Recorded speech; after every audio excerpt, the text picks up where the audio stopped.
Well, welcome to you and thank you for tuning into our latest Rapid Expert Forum. I'm Helen Robertson, External Relations Director at eCom Scotland. And in today's session, we are joined by Friends of eCom Scotland, Ines Clark, Head of Employment Law at Morton Fraser. In a moment, I'll ask Ines to join us and guide us through his views on the employment law challenges that lie ahead for employers. And after Ines's session, we'll then have a further chat, and I've got some questions for Ines too. The coronavirus situation has led to fundamental changes to the way that we work. Many of these changes are here to stay, including more home, agile, and asynchronous working.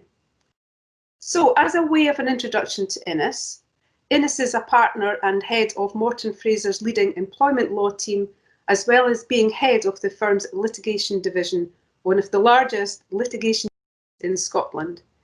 Ines is an accredited specialist employment lawyer and is listed in the elite leading lawyers list in the Legal 500 UK 2020 Guide to Outstanding Lawyers nationwide. Ines advises clients on a wide range of employment matters and according to the chambers and partners, is able to see the same issue from multiple perspectives and pull complex advice into its most clearly understood format. So as well as providing advice to both employers and employees, Ines also lectures in employment law at the University of Edinburgh and at Edinburgh Napier University. Ines is also a chartered member of the Chartered Institute of Personnel and Development. And a wee bit about eCom Scotland.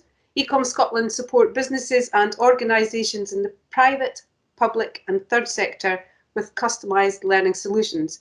eCom started about 24 years ago. We're normally based in Dunfermline, although not at the moment, where there are about 40 of us are home working and where we continue to support our clients locally, nationally and internationally. So Ines, over to you. Thank you. Thanks very much, Helen, for that introduction. I think I'll just start by telling a little story about my own experience in relation to what we're going to talk about this morning.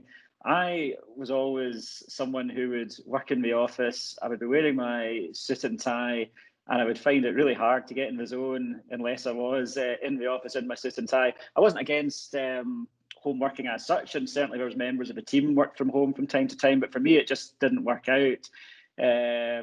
Roll forward 7 months, it's completely turned on its head. I haven't been in the office for about 7 months now, or at least if I have been, it's been about sort of 30 minutes in total.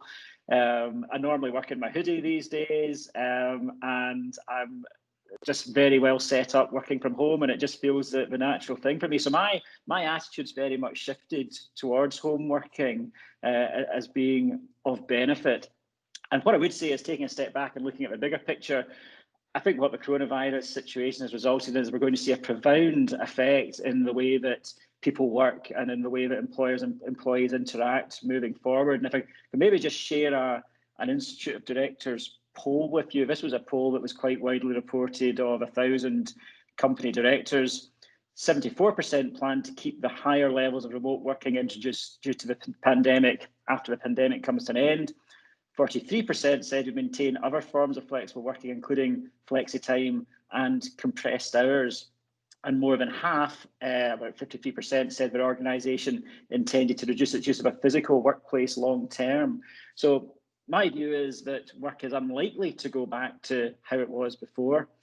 I think we would eventually have got to the place I think we're going to get to. It's just that, like many other areas, we've seen a sudden leap forward brought about by the coronavirus situation and a real sudden shift in working practices. And it's quite interesting to look back to the last recession in 2008, because one of the things that arose out of that was that there was much more flexible part-time working arrangements. And the reason for that was that obviously there was a lot of redundancies back then. As ways to avoid redundancies, employers were trying to reduce their costs, but they're trying to do it in a way that they didn't have to make redundancies. So costs would be reduced, people's hours would be reduced, but employers saw that it would actually work. So these were flexible working arrangements. It allowed people to avoid loss of jobs, and the employer could see actually this quite works in practice, whereas before there had been quite a lot of resistance to part-time working arrangements, etc., and flexible working arrangements. And what I would say particularly about the last recession is it removed a certain stigma that there was, particularly for male employees, to work flexibly. So really quite an interesting shift last time round, albeit what I would say is it related primarily to working in the office rather than home working. So working at the premises, flexible arrangements around that, and also flexible arrangements around the traditional sort of 9 to 5 or slightly flex 9 to 5 working hours. What I think we'll see this time round coming out of the coronavirus is a more profound impact. I think we're going to see a lot of home working arrangements will continue post the coronavirus situation. But it's not just home working. I think we're going to see a lot more asynchronous working, which is people working when it suits them through the day, so that not everyone's going to be working the same working pattern. Particularly when people are working from home, it may well suit them to deal with children in the morning or in the evening, or if they've got caring responsibilities for elderly parents. It just gives a bit more flex there, which I think is going to be very helpful. So, the question has been posed, will the use of the office return to how it was? And it depends what, depending what you read, you'd think, gosh, none of us are going to be working in offices moving forward. So at one extreme, you've got people who are saying, well, I don't need an office anymore.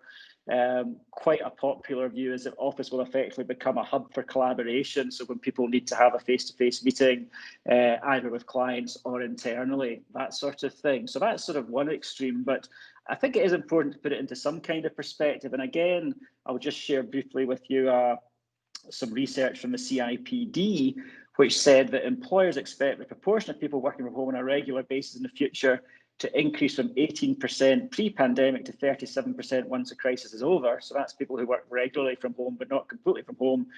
And the proportion of employees expected to work from home all the time is expected to rise from 9% to 22%.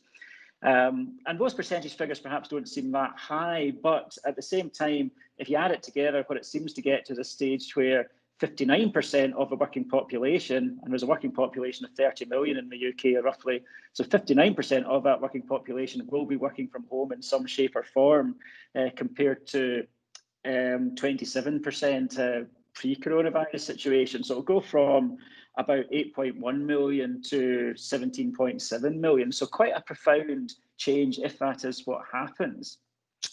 So I think where we get to is, for a lot of people, things won't change though. They'll just be going back to the office as normal when they can. But certainly for a lot of people, either complete home working or more likely blended working. So working from home some of the time, working from the office some of the time is where we're going to get to. And I think just in terms of the employment law and HR issues that flow from all of this, I think I can maybe sort of break it into two sections. There's sort of the immediate issues that people are employers and employees are facing right now. Like the last recession, we're going to see a significant reduction in hours of work. We're going to see salary cuts. And hopefully what we will see, though, is genuine consultation between employers and employees collaborating with a view to trying to avoid redundancies. And really, it's about buying time until things get back to normal and the workforce get back to how it was before. There's obviously, from an employer's point of view, there is a risk of unfair dismissal claims. And I think what employers need to be careful of, they shouldn't get complacent that because there's so many redundancies going on, it's all just going to get lost in the mire, as it were. The reality is, if someone's dismissed and it's unfair, and they go to the employment tribunal, the tribunal will scrutinise it just as closely as they would have done before the coronavirus situation kicked in. The other immediate issue we're going to see are legal issues surrounding health and safety. So people who are being asked to come back to the workplace when it eventually happens, but who've got concerns about the environment we're going back to and whether their employers have taken sufficient steps. And individuals are protected if they raise health and safety reasons. So employers are going to be very careful how they handle it. They've got to make sure they've got all the information. They've got to make sure the individual has all of the information. And again, there should be a careful dialogue and a patient dialogue between the employer and the employee to try and persuade the employee that things are sufficiently safe. And if they're not, that the employer takes the steps that are needed to take to make it safe. So those sort of issues are things that are going to be bubbling under. The sort of longer term issues, so the sort of things I'm talking about with more home working, quite a number of issues to think about there. I think firstly, employers are going to see more flexible working requests than ever before, and they're going to be careful how they handle those. Employers can get into issues of indirect discrimination and also direct discrimination if they don't handle flexible working requests properly. There's certainly some employers are quite resistant to flexible working arrangements, but it may actually be harder for employers to refuse flexible working requests moving forward than it was previously, because there's now effectively a proof of concept in that someone has worked from home, for example, over the last 6-7 months, so it does all work fine. That said, I think there's still a situation where the order of requests is quite important. You might be able to accommodate so many requests in a team to work flexibly, but if you've accommodated those requests and further people ask, it might be harder if you're trying to ensure continuity, etc. It'll just depend on the circumstances. There's also health and safety issues for employers to be thinking about, particularly for people working from home. And I think one of the key things to remember is that employers have got the same health and safety responsibilities for employees working at home as they do in the workplace. We're going to have to think about workplace assessments if there's going to be more home working. I think to an extent there's really just been a rush to get people set up working from home has been the priority. As it's now become longer term, I do think employers need to think about doing remote workplace assessments and how that's done to make sure there's not down the line issues with back problems, that sort of thing. Employers need to make sure equipment's safe and well maintained. And I think one of the key things, and there's been quite a lot said about this, Helen, is in relation to employee well-being and working from home. There's an annual CIPD survey, which the last few years has shown that the biggest cause of workplace absences before the coronavirus situation was mental health issues. And employers need to be really, really careful, because I think the risk to mental health for employees is greater than it's ever been. The pressures people are under, the isolation certain employees are under, lack of contact, particularly for people living at home. I think there's more a tendency for people to work round the clock because the computer's there, it's on. So I think there's a risk of burnout there. And it's probably harder to assess well-being when people are working remotely as well. So there's a very real risk of grievances being raised, ill health issues such as stress, depression, possible constructive dismissal, even possible personal injury claims. So I think if employers take nothing from this talk other than this point, it's just absolutely essential that employers are putting their employee well-being at the first and foremost of the decisions that are being taken, because there are some real risks for employers if they don't do that. Another interesting topic, which has been quite a lot written about, is monitoring employees remotely. And on the lighter touch for employees, for employers, would be touching base with employees, potentially monitoring email, internet usage intermittently just to check that people aren't doing anything they shouldn't be doing. But the other extreme, we are actually seeing some employers, it's reported, are putting in facial recognition technology so the employer can tell if someone's in front of their screen or not, putting in technology which can tell whether people are typing or not, that sort of thing. So, interesting to hear that's being done. It does raise GDPR, data protection issues. It does potentially raise human rights issues. And I think ultimately there's issues about the psychological contract there. Employers do need to be careful they don't go too far. They've got to think about the kind of culture that they're creating and the kind of workplace that they're creating. And my own view is there needs to be a fair amount of trust, otherwise the whole thing doesn't work. But there are certainly possible claims there if people are monitoring too much. And just finally, a couple of other thoughts. Managing poor performance, that potentially becomes trickier to identify the issues if people are working remotely, but I've got some thoughts on that. Also, training staff remotely is a really important point. Are people going to lose the sort of indirect training when you're working alongside someone, you're sitting next to them, you can hear them on the phone, you can hear the conversations they're having, and certainly, Morton Fraser, the trainees are sitting next to very experienced solicitors, so they get a real chance just to have things rub off on them. And one of the things we're really thinking about at the moment is, in a remote working environment, how do we ensure that that still happens? I think there's also the risk for employers of the erosion of the corporate culture and the community, and a query whether moving forward, if employers aren't careful, there's going to be less loyalty from employees. Is it just going to come down to who pays the most? Because ultimately the person's going to be sitting at home in a room in front of a screen anyway. Will we see higher staff turnover, higher recruitment costs? If you are recruiting, how do you make a new recruit feel a part of the team? So those are some of the softer issues that employers need to think about. So just in conclusion, quite a lot to think about there, quite a lot for employers to grapple with. I think the last 7 months or so has been a real baptism of fire for many employers, but as I've said, it's also been a huge leap forward.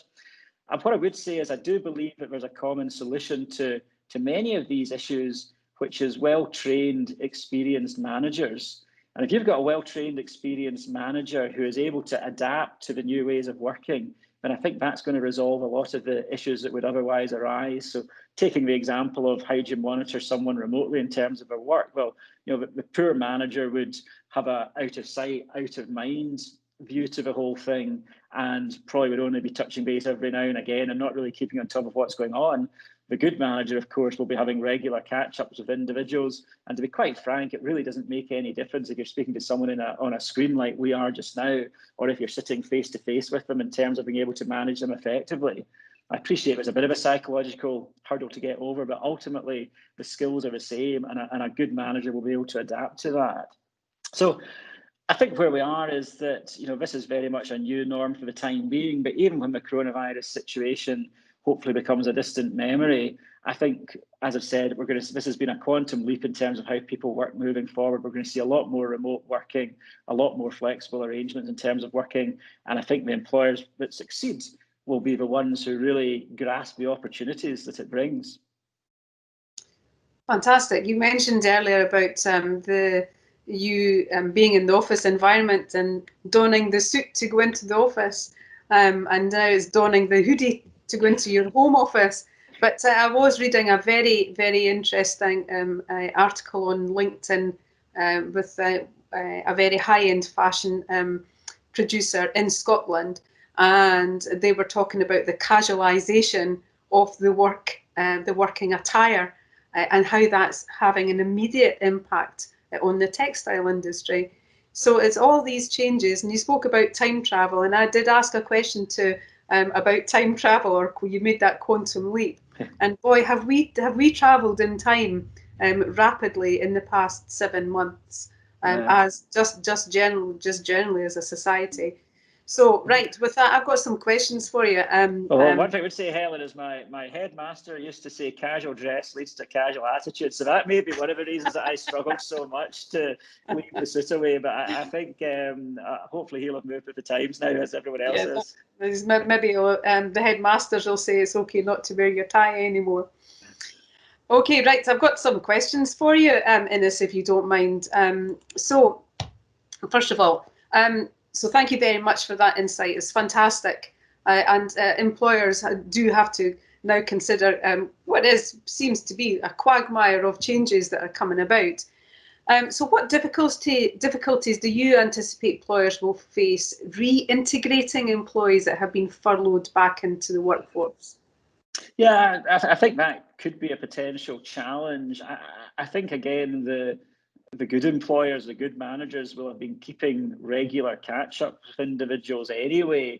And if that's been done effectively, then the short answer is it shouldn't actually have a big effect. You might just be making sure that you have a bit of a reinduction, what's changed, all that kind of thing. But hopefully that would be less of a profound conversation than it will be for some employers who, I'm aware, have just left people on furlough, and the communications have really been quite poor. And I think that's where there is more of a challenge in terms of then reintegrating, and you almost would need to treat it as a mini induction process, if you like. But I think there could potentially be... Yeah. Sorry, what were you saying? Yeah, I was just going to say, I think employers just need to be careful that there isn't a sort of a them and us type attitude with those who were furloughed and those who weren't furloughed. But I think the whole issue has been so profound that is hopefully not going to be too much of an issue, and it's more going to be a case of just getting people back in and working again. I'll come on to that. I'll maybe ask you a question about training or learning and development and what you've been doing at Morton Fraser in a minute. But you have already alluded to some of the changes and the positive changes within the working practices. So what have we or you learned from the lockdown that can positively influence working practices in the future? Yes, well, I think one of the things we were always quite strong on at Morton Fraser before was agile working, and that meant many different things to many different people, but we were very open-minded in terms of what we could accommodate, and I think that always went down well. I think that what we've seen now is just how easy it is to work from home as well, and I suspect where we'll end up is a place where blended working will work really well for us. I don't think anyone can underestimate the importance of actual face-to-face contact in an office, and I think ultimately we're very all people on the whole like that social element as well. It's really important to people, and I think that's probably what people have missed the most over the last few months. So I couldn't envisage a situation where we were working from home completely, but I think there'll be a mix of people working from home, people working in the office and coming into the office from time to time as well, even if people are working mainly from home. But the reality is, I think for us, it'll be the other way around. People will still be working mainly from the office, but with the ability to work from home. So a real combination, I think, is what we'll see at Morton Fraser. That blended working, I suppose that blended working then leads into blended learning and development. And from a learning development perspective, Innes at Morton Fraser, so what are Morton Fraser continuing to do to make sure that their team are still being upskilled, and so they're still learning to be able to deliver the firm's ethos, if you like? Yeah, absolutely. And I think you hit the nail on the head with the comment about blended learning, because I think that's very much what we're trying to do. There's no one size fits all in terms of how people learn, and people learn in different ways, etc. So we've certainly developed a variety of different strategies. We do the more traditional face-to-face learning, but with the help of your good selves, we've also introduced the Learning Lounge, which has been a brilliant facility, yes, which effectively allows people to learn at their own pace, learn at different times of the day, allows people to go onto a digital platform and select the courses that's most relevant to them. And I suppose almost the best way to describe it is it recognises there's not a one-size-fits-all approach. Mm-hmm. It recognises people learn in different ways, and it recognises that it suits people to learn at different times of the day, and it allows us that flexibility. I suppose that also brings in the effective management that you've also spoken about before, and how leaders then lead and how they manage and how they do it, and that effective management. So it all ties in with that. And you had already mentioned about what that looks like in a remote working context.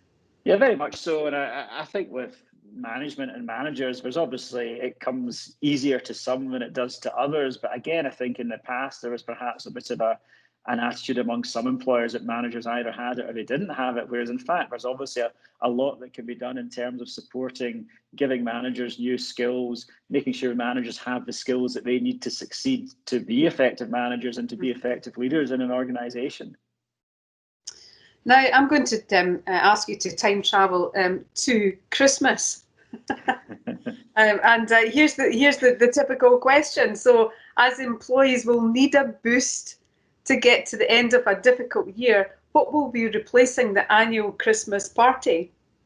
Well, yeah, no, it's a good question, Helen. And the short answer is I'm not sure. I think it'll be a variety of different things. I think, unfortunately, yes, it seems increasingly unlikely that there's going to be any significant Christmas parties at all. But I'm quite sure that employees and employers will want to do something. And I suspect what we'll see is a lot of digital things, as we've seen already.